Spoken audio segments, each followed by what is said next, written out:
దయచేసి గమనించండి.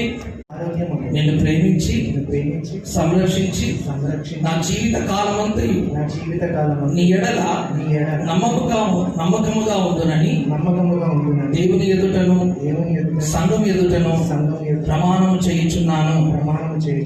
ఆమేన్.